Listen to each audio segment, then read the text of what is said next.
actively and publicly advocate for the rejection, for the shunning of children, for the ostracizing of children based on their names? Yes. And you call that tolerant and open? No, I'm not saying, I said a million times, I'm not a great ambassador for being Christian, but I'm asking you, why do Muslims always seem to come to Christian countries and then want to take over? Well, What are you doing? Get out of here! This is a charity. Nobody's supposed to see what people do for charity. Okay? Why would you be so hostile? Why are you so hostile? But why are you hostile? Why do so many Muslims leave Muslim countries for Christian ones if Islam is supposed to be the best system? It's a fair question, but every time it gets asked, the responses are often angry, evasive, or straight up hostile. Here's the number of times Katie Hopkins quickly turned Muslim hecklers into defenseless wimps. You're having Islamic Awareness Week? This is from the Muslim Student Association of Ryerson, MSA. Yes. Right, so every year we have a Islam Awareness Week where we preach the religion of Islam and whatnot. Yes. So since one of our aspects of the religion is charity, so we're just giving out free cookies. So you guys are giving away free cookies. Thank you very much. I appreciate it. What's your name, may I ask? My name's Leica. Okay, and how is it going on Islamic Awareness Week? Are people kind? Are people nice to you? Very nice, and it's been great so far. So we had a different theme on every day. Yes. Right, so people are coming. We had a booth set up in the student center. Yes. Right, so people are coming by and they're learning about the religion and whatnot. And obviously we've been giving out free stuff on a daily basis. Yes. So that obviously attracts people, and people are learning about the religion and showing interest. During Islamic Awareness Week at a Canadian university, the Muslim Students Association set up a booth with free cookies to attract students and teach them about Islam. Everything seemed friendly at first, but the moment Katie started asking normal questions about the event and life in the West, the atmosphere changed completely. So far. And where I come from in the UK, we have a kind of a problem in terms of the sense that we have like creeping Sharia law in the UK. What's your view on Sharia? Well, it's the laws of God, right? So I mean, in your view, you can't really say it's creepy because you're not a big fan of Muslim people. I am a Muslim. You are? Yeah, it's feels like you guys are disrespecting me. You feel like I'm disrespecting Muslims? Come here, sir. Do say what you want to say. By the way, I like your teeth. I'm disrespecting Muslim people, but I'm just talking to this gentleman. No, do tell me. No, do tell me. You say I'm disrespecting you. I'm asking how.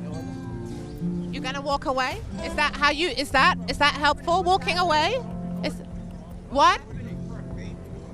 Am I looking for fame? No, I'm asking about your Islamic Awareness Week. You came up and told me to go away. I'm asking why. Thank you so much for the.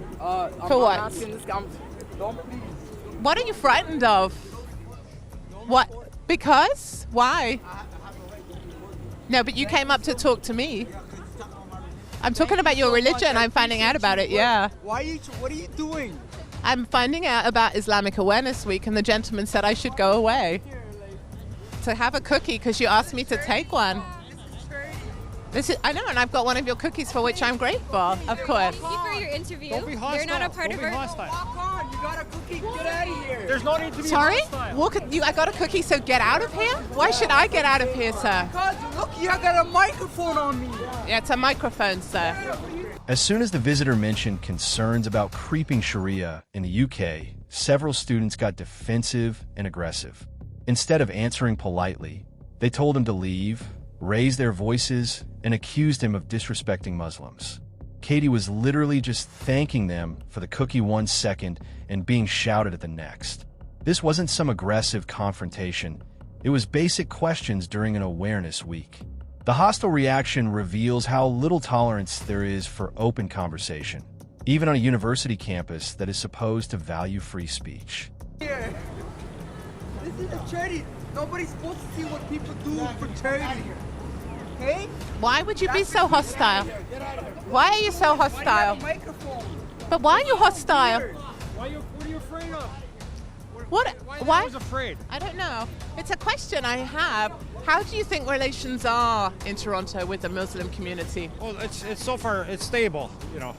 And I seen you on YouTube. I appreciate everything you're doing. Thank you. I usually ask them in a nice way. I usually ask them, well, why is there so many verses in the Quran that talk about killing and terrorize the unbelievers, cut off their heads?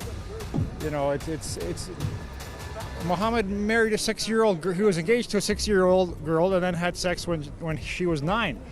And so, how does that all square with Muhammad being? Well, I think it's more this. It's a hostility that I don't understand. So if I ask someone an open question, honestly, why is there hostility? I wonder. Exactly. I heard you were anti-Muslim. I'm not a big fan of Islam. No, that's correct. You're absolutely correct, sir. Relax. Sorry? So, No. do I? If any time you shout at me, I come to talk to you, but you don't want to hear. I've come to talk to You you. don't like Muslims? I'm not a big fan of Islam, is what I said. That's very different. Okay. That's very different. I'm not a big fan of. Came here. I'm not a hang fan out, because in cookies. my country, Don't care. in England, but I don't know why he's shouting. I'm not shouting. I'm just not a big fan of Islam. Why? Tell me why you're not. Because in my country, it's rather all pervasive. And I found it to be the case that there is creeping Sharia law where I live, and I don't want that for my daughters. That's why. That's my honest view. That's why you're here. There's no Sharia law or anything. It's a question, but I don't need to be shouted at by your colleagues. No, because somebody else was saying that. Katie tries to stay calm and explains she wasn't a fan of Islam because of what she has seen back home and wanted better for his daughters. But the group keeps getting worked up, accusing her of disrespecting their holy book just for asking questions. This kind of thin-skinned response is exactly why so many people in the West are losing patience. If handing out cookies is meant to build bridges, shouting at people who ask honest questions tears them right back down. Respecting our holy book. How? By taking a cookie and asking you questions? I don't know. They just got a little bit heated. That's right. But that's a mentality we shouldn't have. We don't need to get heated. Good luck telling that to extremists, because they are about to do something more deplorable in her next encounter. But why is it that Muslims seem to come to Christian countries if people want to practice Islam? If people are so fond of the Islamic tradition, for example, why not stay in countries where Islam is the religion? Why is it, Jeff, that Muslims choose to come to Christian countries? Because that seems to me the tension between the cross and the crescent, to use Erdogan's word, seems to me to be increased because Turks seem to want to live in Christian lands. Can you help me? On a radio show, a Turkish caller was asked a very straightforward question. If Islam and Turkish life are so great, why do so many Muslims keep moving to Christian countries in Europe? He gave a standard answer about post-World War II labor needs, claiming the third generation is now well integrated. But when pressed on more recent migration waves and why people don't stay in Muslim countries, his answers became more vague and evasive. Of course, after the Second World War, the ruined Europe needed labor. And what they did, they come to Turkey, they said, guys, we need your help to build our country. And they have taken millions of Turks from Turkey to work in Europe. This is happening after the Second World War. I'm talking about 1940s and 50s. Yes. Turkish people didn't go to Europe yesterday. They were there for years. Now the third generation is living in Germany. They are more German or they are more Dutch than the normal Dutch person. I've been to Amsterdam. I've got relatives in Amsterdam. They are really not religious minded. They can do headscarf. It doesn't mean they are extremists. They are just living under religion. I mean, the Sikh people is wearing turban. It doesn't mean he's extremist. It's just the way they traditionally represent themselves. The Jewish people can wear kippas on their head. It doesn't mean they are extremists. We should allow that until if they are always the extremely citing terrorism and then alleged acid attacks on their face. It's just unbelievable. Turkish people, you can't find any Turkish people, I don't know, named with the terrorist attack in Paris, in Germany, no way. This is not in our culture. We are, I don't know, maybe we can't represent ourselves in the right way. Yeah, I hear you. And Jeff, there's a lot of people, and I'm just trying to articulate some of the voices that we have here on text and Twitter. Jeff the Turk, he's not speaking sense. I've translated that into a more polite form there. When he says violence isn't in their culture, tell that to Handi Khan and many other non-conformists in Turkey who've been met with vile acts of violence. Someone else trying to point out that it was a Turk who shot the Pope. That seems to be a little bit harsh. But some people saying, why is it if Turkish people want to be true to Turkey, why would you not live in Turkey? Katie keeps circling back to the same logical point. If things are better under Islam, why is the migration almost entirely one direction toward Christian nations? The caller gets frustrated and defensive, avoiding a clear answer. Well, I mean, this is just absurd. I mean, Yeah, I'm just putting some voices to. Yeah, I'm just. Because I'm working in financial services. Of course. Probably I'm paying much more tax than these people are saying. I mean, this is just crazy remarks to make. If that's the case, then Scottish people should be having a referendum and then be independent. You can't just say that. You know. Well, they are asking for that. Well, they're not going to get it because... Yeah, but they are asking for that. Well, they can ask, but they're not going to get it. They have to stay. She should just shut up and get on with her work rather than trying to seek independence. This is what she should do. This is a common flaw in these discussions. People happily move to the West for better opportunities and freedoms, but get annoyed when anyone notices the pattern or asks about it. It's hard to take the defense seriously when the actions of millions show they prefer Christian countries over their own. So, just from your perspective as someone who's Turkish, Nicola Sturgeon should shut up. Exactly. She should just shut up and get on with her work. She should just help Scottish people to get more rich, more jobs, or infrastructure, or health and education.